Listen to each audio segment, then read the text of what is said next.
Hello and welcome into another edition of 8Sports Nightcap here on WRICNow.com, on our Facebook, on our YouTube page. Thanks so much for tuning in. If you have not tuned in to Nightcap before, it's just a weekly recap show of what happened this past weekend and kind of preview of what's going to take place later on this weekend in the sports world. We just talk a little ball. I am joined today by my producer, Will Gonzalez. Welcome in once more. We'll bring him in later in the show to kind of talk some of the other big storylines that took place this weekend and will be taking place this week. So big shout out to Will for helping out today. Say hello. Hello, everyone. Thanks for having me again, Nolan. There you go. Happy to have you. So let's go ahead and jump into all the fun that took place this past week. I think we got to start with, we'll go in chronological order, but also the biggest story probably of the week here in Virginia. The Virginia Tech Hokies look dominant over Boston College. They take down the Eagles 42-21. Typo on your screen there. Virginia Tech wins that one 42-21. Drones played great in this game, 14 for 18. One of his incompletions was a drop as well, which would have been another 20 yards for him. Looked really good through one really bad interception in that third quarter. But the big storyline, of course, Bashul Tutin, 18 carries, 266 yards, of Virginia Tech rushing record, 3 touchdowns. He beats Darren Evans' record that he set against Maryland way back in the day. Not that too far, mid-2000s. On what was also a Thursday night game, so something about Virginia Tech running backs on Thursday night seemed to prove to be pretty good. Drones rushed for 2 touchdowns as well. Benji Gosnell led the way receiving with 4 receptions, 49 yards. And then Antoine Powell-Ryland Jr., man, this guy is unbelievable. 4 sacks on the night. Sets of Virginia Tech records. It breaks a Bruce Smith record that he had tied on now 3 or more sack games. He has more than anyone else in Virginia Tech history. On the season, he has 11 sacks, which leads the nation. We're only halfway through the year. There's about 5 games left, right, for Virginia Tech, 6 if you count a bowl game. And Antoine Powell-Ryland has already surpassed his sack total from last year when he was a breakout star player for Virginia Tech. So what he's been able to do this year has been nuts. And the fact that he's not on every single draft board in the top 32 picks, I don't understand how that's going on. In terms of this Saturday, the Hokies will host Georgia Tech.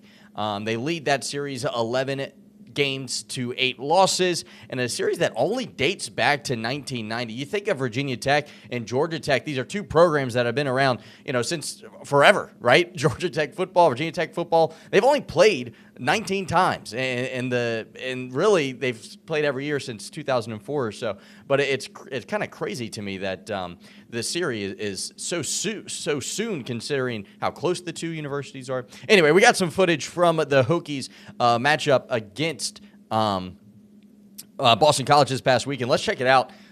This footage thanks in part to our friends over at WFXR. Hokies take the field. Great atmosphere at Virginia Tech, as always. It was orange effect. Check out the orange uniforms, top and bottom.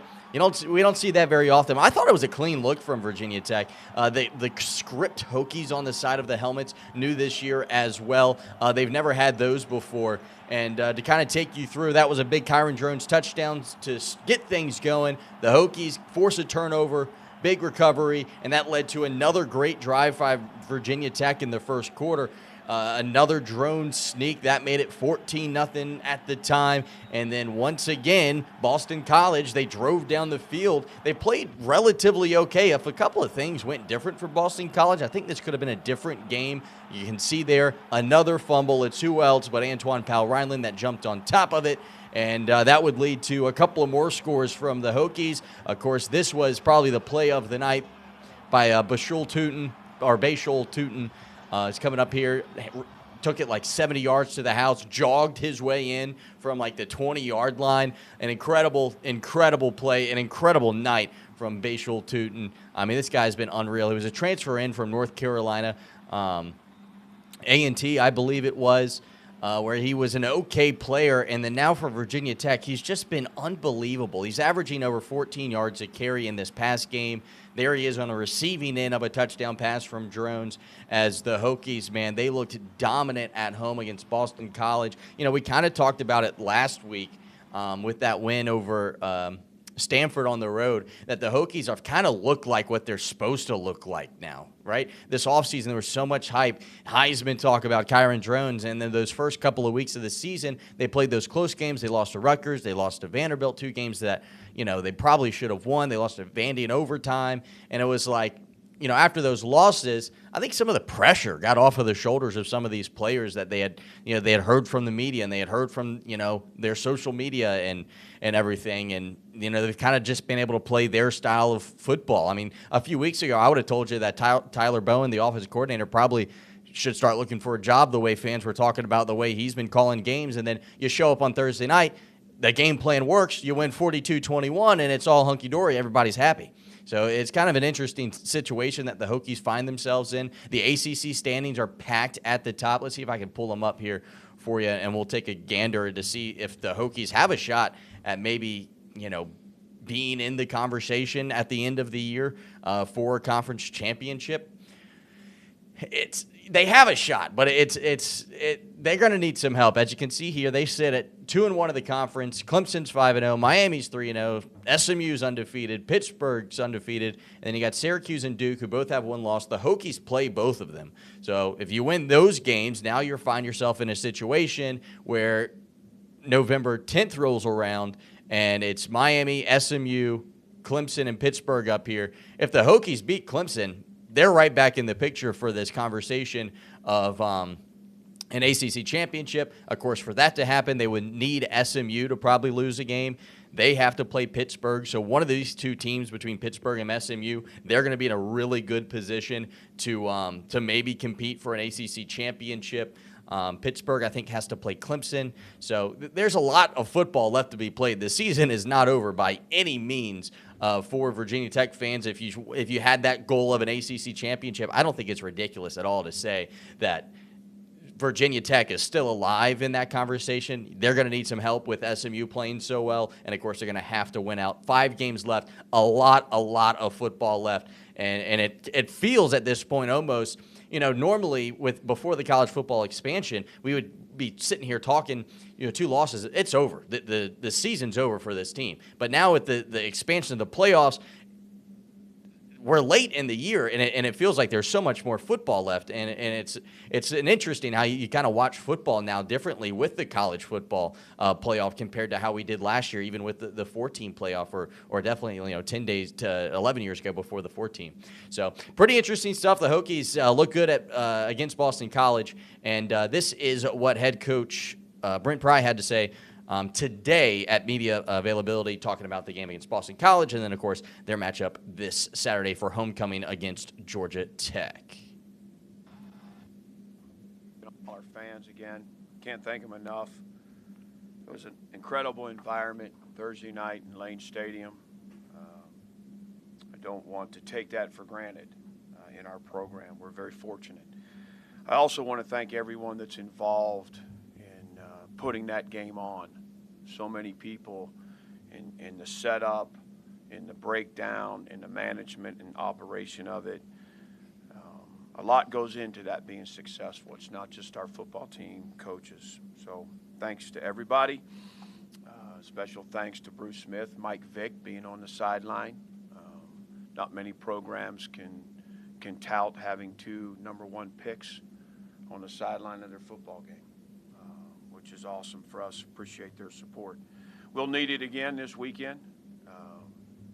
Homecoming, quality opponent, in conference, Maroon Effect, sellout, breast cancer awareness, so much going on again in Lane Stadium. An awesome opportunity for our football program against a very good football team. So Coach Key, I've known him for a while, tremendous respect.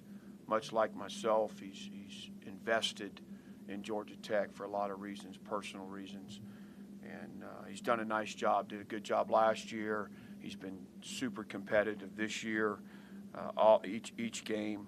And I know we'll have a good. All right, so there you have it. The Hokies now turn their attention to Georgia Tech. They're 2-touchdown favorites in that matchup. It'll be interesting to see if the Hokies can kind of build on that momentum.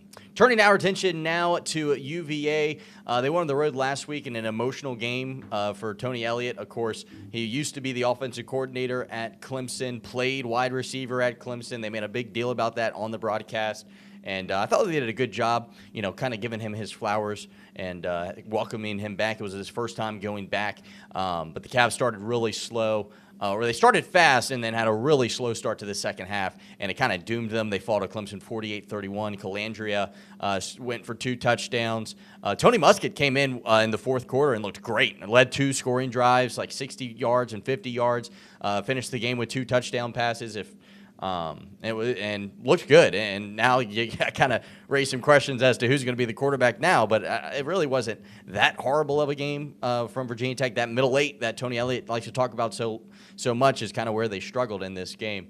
Kobe Pace struggled running the ball. Everybody for UVA did. They finished with just 68 yards rushing. Some of that stat probably has to do with the fact that they were behind for a lot of this game, so they had to throw the ball.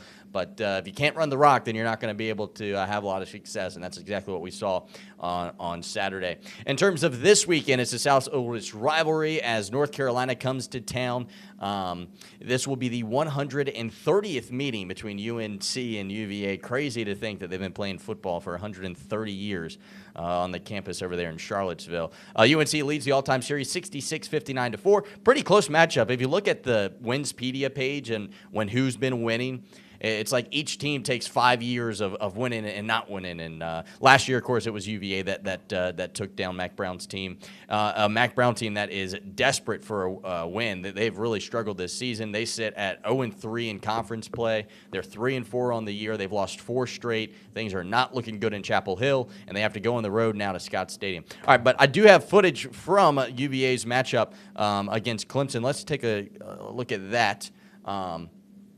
On the road. See, I think I started. There we go. Cade Klubnik is really starting to kind of find himself as a quarterback, for Clemson. Big interception early, which led to a touchdown for UVA. But I think what's interesting in this matchup is you think back to a couple of years ago with Clemson and the conversation around Dabo Swinney, the transfer portal. What are they going to do? This is not going to be a winning formula. And it's almost like people wrote off Clemson, especially after they lost to Georgia week 1. But Cade Klubnik has turned into a really good quarterback. I think he's way undervalued. No one really talks about him as a NFL-type quarterback, but he plays great. I mean, he threw for over 300 yards, said to himself that it wasn't a great game that he had. And I think that the Clemson Tigers deserve a little more respect than they're getting in the national conversation. They're 10th in the country. They're 6-1. They've won their last 6 games, and they are rolling. UVA in this game, as I mentioned, that slow third quarter was the difference. The Tigers I think they put up 21 points in the third quarter alone and took it to the Cavaliers. They won at 48-31. Yeah, 21 points in the third quarter, the big difference in this one. And then a backdoor cover by UVA is the difference in this one. Tony Muskett comes in, gets the 2 touchdowns with under 5 minutes to play, and it kind of makes the score look a little closer than the game actually was. But this weekend, it'll be interesting to see if who's going to bounce back. Is it going to be the Tar Heels that finally find some momentum and get some success under Mac Brown, who's kind of already alluded to the fact that he's kind of ready to retire? Or will it be Tony Elliott's team that's still playing for a bowl game, still maybe in the conversation for an ACC championship if the entire conference implodes like it normally does? So their season's not over yet either. We got 5 games left, folks. There's a lot of football left to be played this football season. And that takes us to the Richmond Spiders, who were back at home. And, man, I'm excited to talk about the Spiders because they took down an undefeated Delaware team 28-9. Camden Coleman played incredible, threw for 2 scores, rushed for a score, really rushed for 2 touchdowns. I'll show you that highlight in a second. And the Spiders have now won 5 straight. They've set at 5-2, and they'll hit the road to take on a Bryant team that hasn't won a CAA game yet, and they should be big favorites in that matchup. Let's check out the highlights from Richmond because they played great. No one expected Richmond to win this game. Delaware was undefeated. They're making the transition into FBS football. So they're technically not allowed to be ranked. They probably would have been a top 10 team if they could be ranked. They're going to be in the Conference USA next year. So this year they have more scholarships than Richmond does, for example. So they're not eligible for the FCS playoffs. They're not eligible for a bowl game. They're really out there just playing to be playing. It's kind of a strange situation that Division I football does. But that was a big catch from Nick DeGennaro. And here's the play I wanted to show you. Camden Coleman, the kid's not known for his speed, but look at him move on this play down the sideline, and they screw him out of a touchdown. I hate to say it that way, but I mean, my man got into the end zone. They called him out at the 1. Next play, Zachary Palmer-Smith did get into the end zone to cap off the drive. The score at halftime was 28-9. The final score was 28-9. It was a great performance by the defense. How about my man Matt Robart right in my face screaming at me? Second time he's done that this year. They were pumped up over on the campus of University of Richmond at Robins Stadium. The defense was flying around, knocking helmets off. I mean, the Spiders are playing good football. And if you would have told me week 2 that this was going to be a team that was going to win 5 straight, I think I would have disagreed with you. You know, they struggled at UVA. They lost to a Wofford team that now looks like a really bad loss. But the Spiders, they remain ranked 18th in the nation following the win at Delaware, and they are 5-2 and will probably make a playoff push at the end of this season, man. I mean, they looked really good. It'll be interesting to see just how well they play against Bryant, and then in a couple of weeks here against their big rivals in William and Mary, because that will probably decide the conference champion. All right, turning our attention to the NFL, the Commanders, man, they took care of business without Jayden Daniels. Marcus Mariota, 18 for 23 yards, 205 yards, 2 touchdowns. Daniels left this game with a rib injury on a long rush play.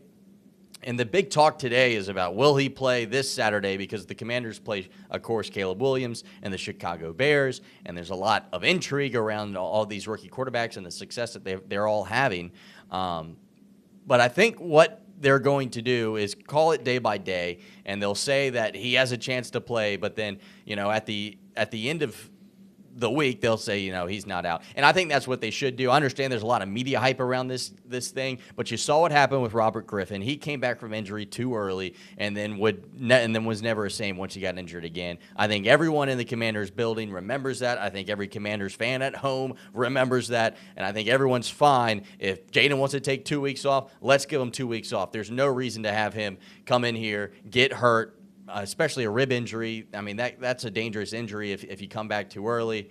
And I think they'll call him day to day, and I'll be surprised if he plays on Sunday. They haven't ruled him out yet, but I think it would be wise to make sure that guy gets completely healed up, because with the way the rest of the schedule looks, with the way the rest of the division looks, losing one game because of an injured quarterback is going to be okay with the way things are rolling right now for the Commanders, because the fact that they can beat another NFL team 40-7 with a backup quarterback tells you how much talent is on that roster, from the defensive side of the football to the offensive line.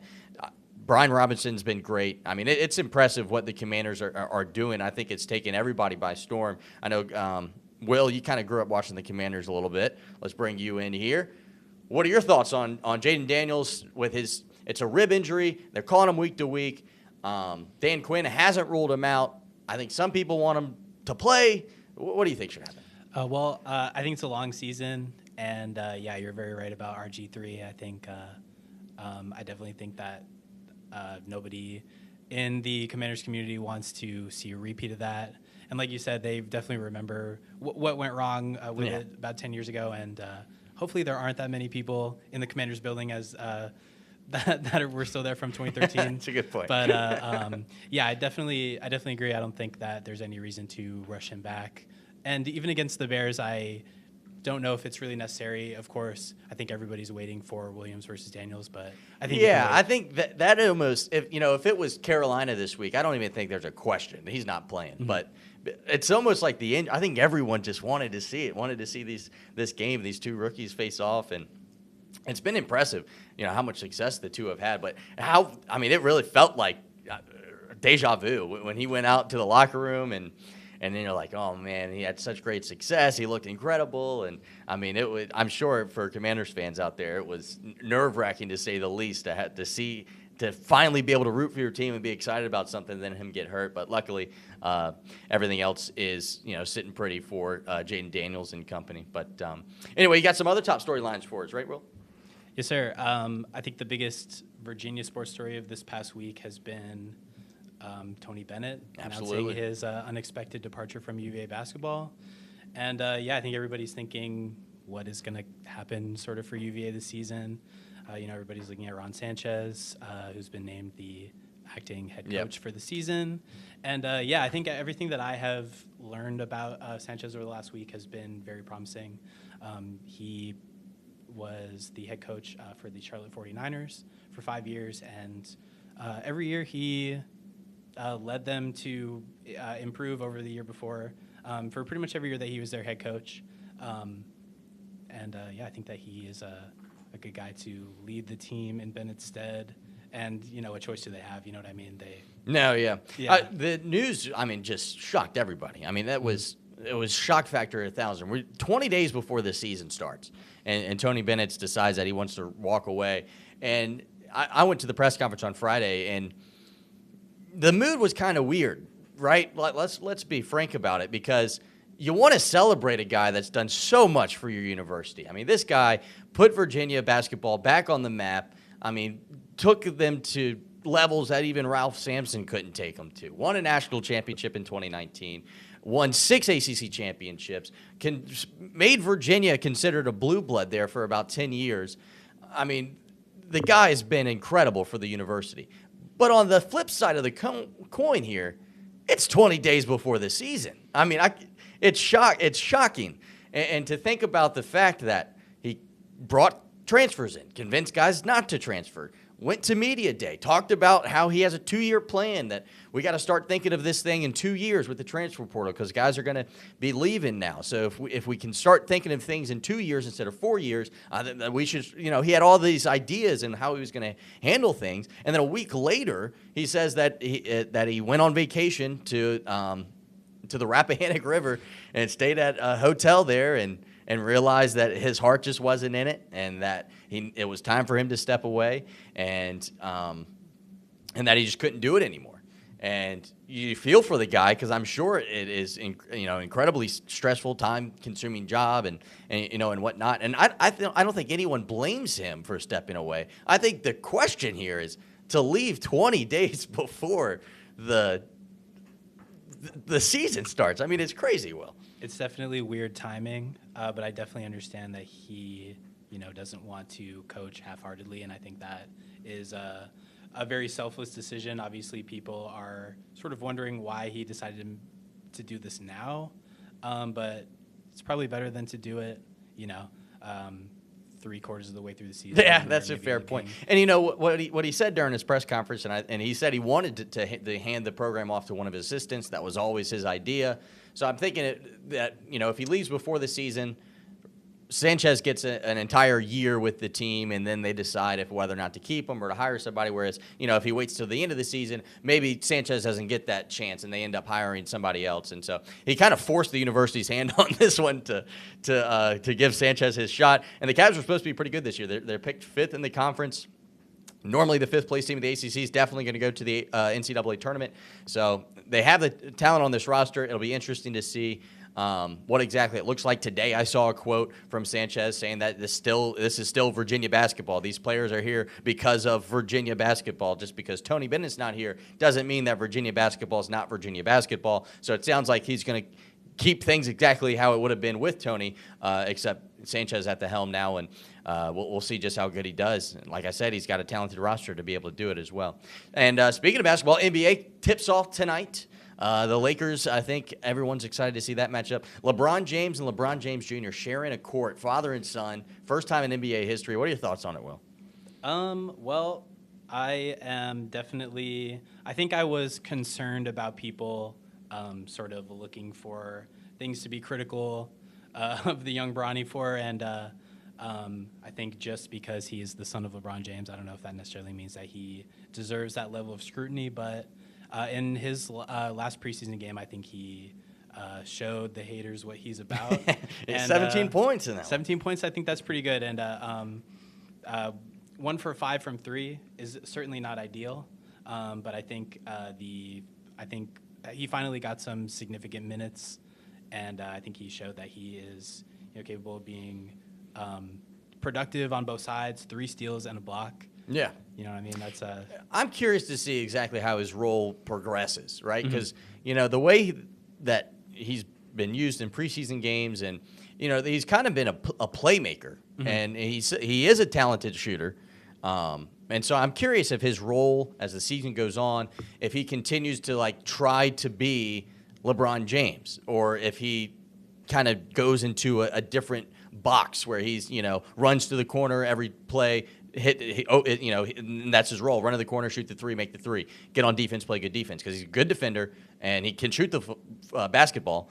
And so I'm curious to see if his role transitions, how quickly they move him to the G League, if they move him to the G League. That's interesting too. But I'm excited. It will be a cool moment. We had the preseason moment with LeBron and Bronny out on the floor, but tonight I am looking forward to seeing father and son play NBA basketball and to be at the level of the father, being LeBron James, it being one of the greatest of all time, it being his son. I mean, it is a cool story, and I'm excited to see it play out. It'll be interesting to see just how it plays out, because the Lakers aren't expected to have a great season. They're not even in the top 10 in odds for NBA championship. So it'll be interesting. I'm excited about it. Absolutely. I think Ken Griffey Jr. and Ken Griffey Jr. Sr. played before I was born, and so I only had the opportunity to see that sort of on YouTube. Yeah, that one was different too, though, because Jr. was really good, and so you brought up a good point with the unfair level of scrutiny that I think Bronny's getting, and if that tide, I think, will eventually change to people kind of pulling for him, hoping that he does well. But right now, that definitely doesn't seem like the sentiment. All right, well, that's going to wrap up another edition here of 8Sports Night Talk. Thanks so much for Will Gonzalez for joining us, helping produce and put this show together. And, of course, thanks to everyone for tuning in to another edition of 8Sports Nightcap. We'll be back here next week for the same time, Tuesday, 6:45. We'll recap some big games. Of course, Virginia Tech takes on Georgia Tech. UVA will take on UNC in the South's oldest rivalry. Richmond hits the road for Bryant, and the Commanders take on the Chicago Bears. Should be a fun week of sports. Things are getting busy. Basketball season's right around the corner. Tomorrow I have VCU Media Day, so be sure to tune in to the news tomorrow as we get to talk with the VCU players for the first time in person before their season begins here in a couple of weeks. Crazy how fast the year's going. Holiday season nearly here. Things are going to be rolling. But anyway, thanks so much for tuning in. We'll see you next week. Good night, everybody.